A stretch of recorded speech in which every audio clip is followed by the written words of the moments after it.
இலக்கை நோக்கி டுவர்ட் த கோல் இந்த நிகழ்ச்சிக்கு உங்களை அன்புடன் வரவேற்கிறோம். Praise the Lord. ஆண்டவராகிய இயேசுவின் இனிய நாமத்தில் உங்கள் எல்லாருக்கும் இந்த புதிய நாளிலே அன்பின் வாழ்த்துக்கள். மார்க் எழுதின சுவிசேஷம் 2ஆம் அதிகாரம் 3ஆம் வசனம். அப்பொழுது 4 பேர் ஒரு திமிர்வாதக்காரனை சுமந்து கொண்டு அவரிடத்தில் வந்தார்கள். இயேசு ஒரு வீட்டில் அமர்ந்திருந்து போதனை செய்து கொண்டிருக்கிறார். இப்போ ஒரு 4 நண்பர்கள், ஒரு திமிர்வாதக்காரன், நடக்க முடியாதவன், படுத்து கிடக்கிறான், அவனை கட்டிலோடு தூக்கிட்டு வராங்க. அவங்களுக்கு இந்த சம்பவம் நல்லா தெரியும். வீட்டிற்குள்ள நுழைய வழி இல்லை, அவ்வளோ திரள் கூட்ட ஜனங்கள். வீட்டின் மேல் கூரையை பிரித்து இயேசுநாதருக்கு முன்னாடி இறக்குனாங்க. இயேசு அந்த மனிதனுக்கு அற்புத சுகத்தை கொடுத்தார். இதுதான் இந்த சம்பவத்தினுடைய ஒரு சுருக்கம். நல்லா புரிஞ்சுக்கோங்க. இன்னைக்கும் ஆண்டவரிடத்துல நெருங்கி வர முடியாதபடிக்கு ஒரு கூட்டம் தள்ளி நிற்கிறாங்க.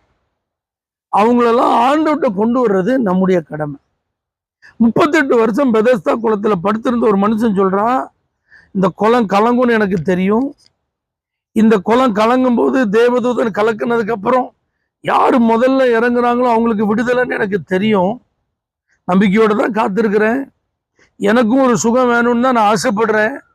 நானும் எழுந்து நடந்து என்னுடைய இயல்பு வாழ்க்கைக்கு திரும்பணும் தான் இங்க காத்திருக்கிறேன்.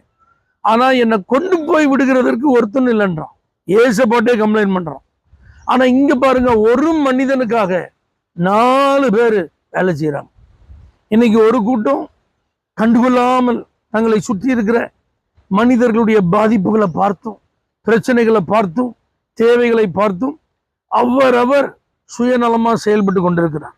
ஆனா இன்னொரு கூட்டத்தார் ஒரு நபருடைய சூழ்நிலையை பார்த்து இவர்கள் இதுல இருந்து விடுதலை அடையணும்னா இவர்களை இயேசுவினிடத்தில் கொண்டு போகிறதை தவிர வர வழியே இல்லை என்பதை அறிந்து அதற்கு எவ்வளவு பிரயாசம் வேண்டுமானாலும் எடுப்பதற்கு ஆயத்தமா இருக்கான்.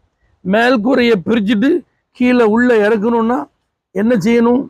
அந்த வீட்டுக்காரன் பெர்மிஷன் வாங்கி, ஐயா இந்த கூரையை நாங்கள் பிரிக்கிறோம், திரும்ப இதை நாங்கள் சரி பண்ணி தந்துடுறோம், எவ்வளவு செலவானாலும் அது எங்களுடைய பொறுப்பு, இப்படியெல்லாம் அவர்கள் உத்தரவாதம் பண்ண போய் தான் அந்த ஒரு மனிதனுக்கு விடுதலை. அப்போ நல்லா புரிஞ்சுக்கோங்க கர்த்தருடைய பிள்ளைகளே, நம்மளெல்லாம் ஆண்டவர் இலவசமாக ரட்சித்திருக்கிறார்.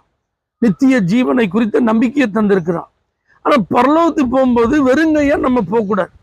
இப்படியே நம்ம மட்டும் போயிடக்கூடாது.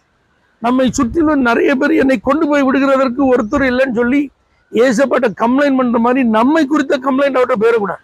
இவர் என் கூட தான் இருந்தார், என் தெருவில் தான் இருந்தார், என் கூட தான் படித்தார், என் கூட தான் வேலை பார்த்தாரு, நாங்கள்லாம் ஒரே பிஸ்னஸ் தான் பண்ணோம், நாங்கள்லாம் சொந்தக்காரங்க தான், நாங்களாம் ஒரே ஃபேமிலியில் உள்ளவங்க தான். ஆனால் இவர் இதை குறித்து என்கிட்ட ஒரு நாள் சொன்னது இல்லையே, என்னை இப்படி வான்னு ஒரு நாள் கூப்பிட்டது இல்லையே, நான் கஷ்டப்பட்டதெல்லாம் அவருக்கு தெரியும், நான் பாதிக்கப்பட்டதெல்லாம் அவருக்கு தெரியும், என் பிரச்சனைலாம் அவருக்கு தெரியும், ஆனால் இங்கே ஒரு தீர்வு இருக்குது, இப்படி ஒரு வழி இருக்குன்னு ஒரு நாள் எனக்கு அவர் சொன்னதே இல்லையே, இனி அவர் கொண்டு போய் விடலையே அப்படின்ற மாதிரி நம்மை குறித்து ஆண்டோட்ட கம்ப்ளைண்ட் சொல்லிடக்கூடாது. இன்னைக்கும் இந்த வார்த்தை கேட்குற நீங்க ஒரு ஆத்மாவுக்காக கரையம் செலுத்துறவங்களா மாறணும், பிரயாசப்படுறவங்களா மாறணும், அதற்கு தன் ஆர்வமாக எழும்பி செயல்படுகிறவர்களா உங்களை அர்ப்பணிக்கணும். அதற்குத்தான் இயேசு இன்றைக்கு இந்த வார்த்தையின் மூலமா உங்களை சந்திக்கிறார். இன்னையிலிருந்து ஒரு தீர்மானம் பண்ணுங்க, நான் போற சர்ச்சுக்கு யாரையாவது ஒரு ஆளை கொண்டு போய் இயேசுதான் ரட்சகருங்கிறத காட்டுறது, இயேசுனிடத்துல தான் அவர்களுக்கு வேண்டிய விடுதலை, சமாதானம், ஆசீர்வாதமா இருக்கிற வாய்ப்பு இருக்கு, வழி இருக்குங்கிறத சொல்றதுக்கும் நான் பிரயாசப்படுவேன்னு சொல்லி தீர்மானம் பண்ணி செயல்பட ஆரம்பிங்க. அப்பதான் நீங்களும் கர்த்தருடைய ராஜ்யத்துக்கு உபயோகமா மாறுவீங்க. உங்க மூலமா ஒரு நபர் ரட்சிக்கப்படுவார், நீங்க போகிற சபையும் வளர்ச்சி அடையும்.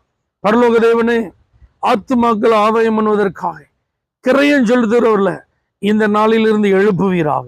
இயேசுவின் நாமத்தில் பிதாவே, ஆமென். For prayer contact, Pastor J. J. Kumar, El Shaddai Ministries, 9500252586, Surandai.